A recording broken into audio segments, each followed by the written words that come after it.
جن کا تبصرہ آپ سن رہے تھے اور مولانا نے بڑی پیاری نصیحت فرمائی۔ اب میں مولانا خرم جامی حفظہ اللہ سے گزارش کروں گا کہ جو آپ پڑھیے۔ اچھا ٹھیک ہے، آج کے جو خصوصی مہمان ہیں خرم جامی صاحب انشاءاللہ آپ سے خطاب فرمائیں گے۔ عائشہ جزاک اللہ خیر۔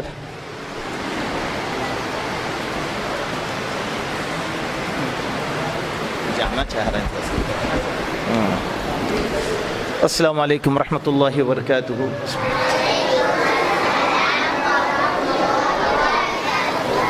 ان الحمد للہ والصلاة والسلام علی رسول اللہ، اما بعد۔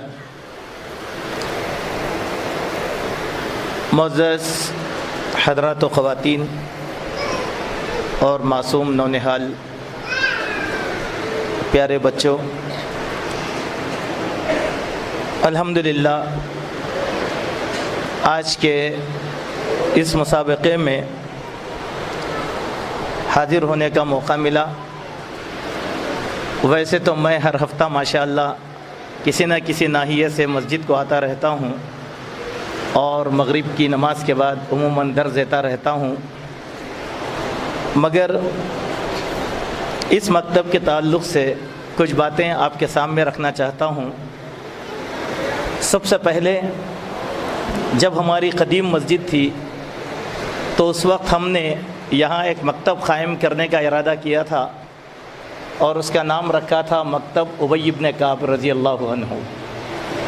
اس کے فارم بھی چھپ گئے تھے ساری چیزیں، لیکن کچھ رکاوٹیں آ گئیں جس کی وجہ سے وہ مکتب شروع نہیں ہو سکا تھا۔ لیکن الحمدللہ موجودہ جو انتظامی کمیٹی ہے مسجد کی، ان کی جد و جہد سے یہ مکتب یہاں پر قائم ہوا، جس میں لگ بھگ 350 طلباء اور طالبات زیر تعلیم ہیں۔ یہ کوئی مذاق نہیں ہے، بلکہ یہ بہت بڑا معجزہ ہے اور بہت بڑا کام ہے۔ اگر آپ یہ سمجھتے ہیں کہ یہ مکتب بالکل معمولی ہے یا چھوٹے چھوٹے بچوں کا ہے تو یہ ہماری بہت بڑی غلط فہمی ہے۔ سعودی عرب کی ایک خصوصیت ہے، یا بلاد اسلامیہ یعنی مڈل ایسٹ جو عرب ممالک ہے، وہاں کی ایک خصوصیت ہے کہ اسکولوں میں پڑھنے والے لڑکوں اور لڑکیوں کے لیے ایسے ہی شام کے مکاتب وہاں پر قائم ہیں، جو عصر کی نماز کے بعد سے شروع ہوتے ہیں اور لگ بھگ مغرب تک وہ مکاتب وہاں پر چلتے ہیں۔ اب عصر کا مطلب ہماری عصر نہیں ہے، ان کے پاس کا جو وقت ہے وہ عصر سے لے کر مغرب تک قریب 2 سے 2.5 گھنٹے ان لوگوں کو مل جاتے ہیں۔ تو پابندی کے ساتھ جو اجمی لوگ ہیں اپنے بچوں کو ان مکاتب میں شامل کرواتے ہیں، جس کا نتیجہ یہ نکلتا ہے کہ ایک طرف ہائی اسکول کی بھی تعلیم چلتی ہے، جس میں ہندوستان، پاکستان، بنگلہ دیش، سری لنکا کے بچے ان مکاتب میں جاتے ہیں اور شام میں دینی تعلیم حاصل کرتے ہیں۔ تو لگ بھگ 6 سال، 7 سال یا 8 سال تک اس مکتب کے اندر رہ کر وہ لوگ حافظ قرآن ہوتے ہیں مکمل۔ یہ مذاق نہیں ہے، خود دوحہ قطر میں میرے 2 بھانجے اسی طریقے سے حافظ قرآن ہوئے ہیں، کسی استاد کے پاس نہیں بلکہ یہاں پر دینی مدرسے میں ریگولر اگر طالب علم جاتا ہے تو 3 سے 4 سال میں حافظ قرآن ہوتا ہے۔ ان مکتبوں میں اگر لگاتار محنت کی جائے تو تقریباً 6 سے 7 سال میں طالب علم جو ہے پارٹ ٹائم میں حافظ قرآن ہو جائے گا۔ ایک بات، دوسری بات یہ ہے کہ جو باتیں یہاں پر دیکھی گئی ہیں ان باتوں کی طرف میں آپ کی نشاندہی کروانا چاہتا ہوں۔ وہ یہ ہے کہ سب سے پہلے اس مکتب کی ترقی میں انتظامیہ مسجد کی بہت ہی جد و جہد ہے، اور خصوصاً برادر عزیز عبدالسلام کی انتھک محنت اس کے پیچھے ہے اور دوسرے ذمہ داروں کی۔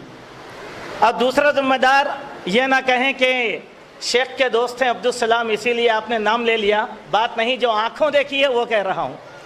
یہ مدرسے کی گویا آپ اگر پوچھیں تو انتظامی کمیٹی کی جانب سے مدرسے کے یہ چوکیدار ہیں، یہ چوکی ڈال کر بلا ناغہ عصر کی نماز کے واسطے مدرسے کی گیٹ پر بیٹھ جاتے ہیں۔ یہ ہے رسپانسبلٹی۔ کوئی حادثہ پیش نہ آئے. کئی مکاتب ناکام اسی لیے ہوتے ہیں کہ انتظامیہ جو ہے مدرسہ اساتذہ کے حوالے کر کے انتظامیہ غائب ہو جاتی ہے. لیکن یہاں پر ماشاءاللہ عبدالسلام بڑی محنت کر کے طلباء کی نگرانی کرتے ہیں, اساتذہ کی نگرانی کرتے ہیں, اور ان کی وجہ سے اساتذہ اپنی ذمہ داری ادا کرتے ہیں. پہلی بات. دوسری بات, برادر عزیز ہمارے نگران اور محتمم ماشاءاللہ عثمان انیس عمری حفظہ اللہ, ان کی سخت نگرانی یہاں پر ہوتی ہے, اور وہ اپنے تجربات کی روشنی میں اپنی نگرانی میں ہر ہفتہ اس کا جائزہ لیتے رہتے ہیں, جس کی وجہ سے بچوں کی یہ صلاحیت ہمارے سامنے ہوئی ہے. تیسری بات جو والدین کے لیے محسوس کی گئی ہے وہ یہ کہ یہاں 3 زمروں کے طلباء تھے. پہلے زمرے کے طلباء میں 4 میں ایک طالب علم ماشاءاللہ بہت اچھی طریقے سے تلاوت کیا, جس کے نمبر بھی ماشاءاللہ بہت اچھے ہیں. اگر مجھے نمبر کا موقع ملتا تو عبد المقصد کو میں اور نمبر دے دیتا الحمدللہ. اب رہی بات کتنے 95 نمبر ماشاءاللہ ماشاءاللہ. اگر میں جج رہتا تو 5 نمبر بھی مکمل کر دیتا. ایک دوسرے جو 3 طالب علم ہیں ان لوگوں میں تھوڑی سی کوتاہی ہے. وہ کیا ہے میں آپ کو بتلا دیتا ہوں جو میں نے محسوس کیا. وہ مدرسے کی غلطی نہیں ہے, خود طالب علم کی غلطی ہے, اور گھر میں ذمہ دار والداؤں کی غلطی ہے, والد کی نہیں والداؤں کی. آپ پوچھیں کیوں؟ ایک مرتبہ بچہ مدرسہ آنے سے پہلے اس کا سبق 5 یا 10 منٹ کے لیے آپ گھر میں ریویژن سن لیجئے, اس کے بعد مدرسے کو بھیجیے. ورنہ بچوں کے اسکول کی مصروفیت کی وجہ سے آپ لوگ یہ کام نہیں کر پا رہے ہیں. والدہ کی ذمہ داری ہے کہ اپنے بچے کو ریویژن کروائیں. اگر ریویژن کرواتے ہیں تو گروپ اول کے سارے 4 بچے ماشاءاللہ بہترین نمبر لے کر آتے, دوسرے بچے ماشاءاللہ بہت اچھے ہیں. اب تیسری بات میں نے جو محسوس کیا اس کے بارے میں آپ کو بتلاتا ہوں. یہ بچوں کا یہ بچپنا ہے, علم کی یہیں پر سب سے بڑی اہمیت ہے. کیسے؟ امام حسن بصری رحمۃ اللہ علیہ نے ایک بات کہا تھا, ان کا مقولہ ہے العلم فی الصغر کالنقش فی الحجر, کہ بچپن کا علم پتھر میں نقش کی طرح پائیدار ہوتا ہے. سبحان اللہ. پتھر میں اگر کسی چیز کو کندہ کر دیں, تراش دیں, تو وہ کوئی میٹ نہیں سکتا. بچپن کا علم ایسے ہی ہوتا ہے. اسی لیے اس عمر میں ان بچوں کو بڑی محنت کروانی چاہیے. حفظ قرآن 11 سال 12 سال کی عمر کے اندر ہی اگر تکمیل پائے تو یہ بڑا مضبوط اور بڑا مستحکم ہوتا ہے. چونکہ بچے قالیو ذہن رہتے ہیں, آپ جو چاہے وہ بچوں میں ڈال سکتے ہیں. اسی لیے اللہ نے اہل ایمان سے خاص طور پر کہا یا ایھا الذین آمنوا لا تلہکم اموالکم ولا اولادکم عن ذکر اللہ. اے ایمان والو, تم اپنی اولاد کو اللہ کے ذکر سے غافل کر کے ہلاکت میں مت ڈالو. اولاد کہا اولاد چھوٹی عمر کی بھی ہوتی ہے, بڑی عمر کی بھی. مگر ایک بات میں والدین سے کہنا چاہتا ہوں, چاہے مائیں ہوں چاہے والد ہو, ان دونوں کے لیے دیکھیے آج کا یہ دن والدین کے لیے بڑی خوشی کا دن ہے, جس طریقے سے بچوں کے لیے خوشی کا دن ہے. سبحان اللہ. اس دن کی تمنا صحابہ بھی کرتے تھے. ایسے دن والدین کی آنکھوں سے آنسو نکل جانا چاہیے. کیوں؟ ان کا بچہ ماشاءاللہ عوام میں کھڑے ہو کر مظاہرہ کر رہا ہے. آج چھوٹا مت سمجھیں ان بچوں کو, یہ کل کے بہت بڑے ہیں, یہ کل کے بہت بڑے ہیں. یہ کیسے؟ ایک حدیث ہے بخاری شریف کی, حضرت عبداللہ بن عمر رضی اللہ عنہ اللہ کے نبی کی مجلس میں بیٹھے تھے. وہ معصوم بچے تھے. تو اللہ کے نبی نے بڑے جلیل القدر صحابہ کے درمیان ایک بات کہا کہ لوگوں, درختوں میں سے ایک ایسا درخت ہے جس کی مثال مسلمان کی طرح ہے, بتاؤ کہ وہ درخت کون سا ہے؟ اللہ کے نبی نے سوال کیا. بڑے صحابہ کون؟ عمر, علی, عثمان, عبد الرحمن بن عوف اور جلیل القدر صحابہ بیٹھے ہوئے ہیں. کسی میں جواب دینے کی ہمت نہیں تھی. ان کا گمان تھا کہ جنگلی درخت ہیں. یہ خاموش بیٹھ گئے. کہا یا رسول اللہ آپ ہی جواب دیجئے. تو انہوں نے کہا یہ وہ درخت ہے, یہ درخت کھجور کا درخت ہے. بولے کیا ہے؟